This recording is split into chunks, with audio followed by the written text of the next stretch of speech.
به استقبال 34مین سالگرد استقلال دولتی جمهوری تاجیکستان، سال جاری در مقیاس ولایت انشاءات‌های زیاد مختلف کار و خدمت رسانی، معارف و تندرستی، ورزشی و فرهنگی، بناهای بلند آشیانه استقامتی، مأموری، کارخانه و کارگاه‌های استحصالی و امثال آن به استفاده داده شده. این سمت کار با مرام ادامه دارد. چنانچه با مبلغ گذاری مقامات اجرایی حاکمیت دولتی ناحیه باباجان غفاروف و دستگیری شبکه کمک اولیه طبی و سانیتری ناحیه، مرکز سلامتی دهات جماعت یاوه از تعمیر کلی برآورده شده. در سیمای نو و تجهیزات زمانوی مورد استفاده قرار داده شد. باید تذکر داد که مرکز سلامتی مذکور به 32588 نفر اهالی جماعت خدمات طبی رسانیده، دارای 3 خانه سلامتی می باشد و در مجموع 23 نفر طبیبان، 36 نفر همشیرگان طب و 9 نفر کارکنان خرد طب به فعالیت فرا گرفته شدند. یادآور می‌شویم که تندرستی از ساحه‌های اولویتناک خواجگی خلق مملکت محسوب یافته، رشد با مرام آن مورد توجه حکومت جمهوری تاجیکستان و به خصوص پیشوای ملت محترم امام علی رحمان قرار دارد. از این نقطه نظر هم این ساحه برای دولت و ملت مهم با نظر داشت رشد ساحه طب جهانی ترقی و پیشرفت ایستاده است. در مرکز سلامتی دهات جماعت یاوه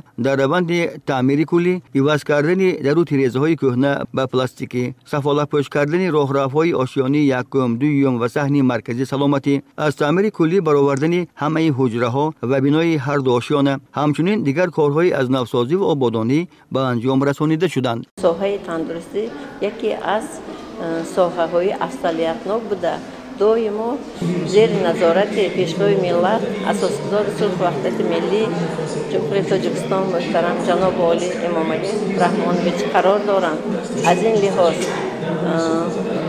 من شخصا از نام خودم، از نام تمام کلکتیو مرکز سلامتی دهاتی یاوه و حکومت جمهوری تاجیکستان، مقامات اجرایی حکومت دولتی ولایت سوگد ناحیه منتدار خودم را بیان می‌نمایم. بنای مرکزی سلامتی دهات یاوه در وضعیت تنتنوی با اشتراک کارمندان ساحه طب، نمایندگان مقامات اجرایی حاکمیت دولتی ناحیه و دیگر شخصان دعوت شده مورد بهره برداری قرار داده شده، ثابت نمود که رشد ساحه طب و بهداشت وضع اقتصادی اجتماعی کارمندانش مورد توجه همیشگی دولت و حکومت جمهوری تاجیکستان قرار دارد.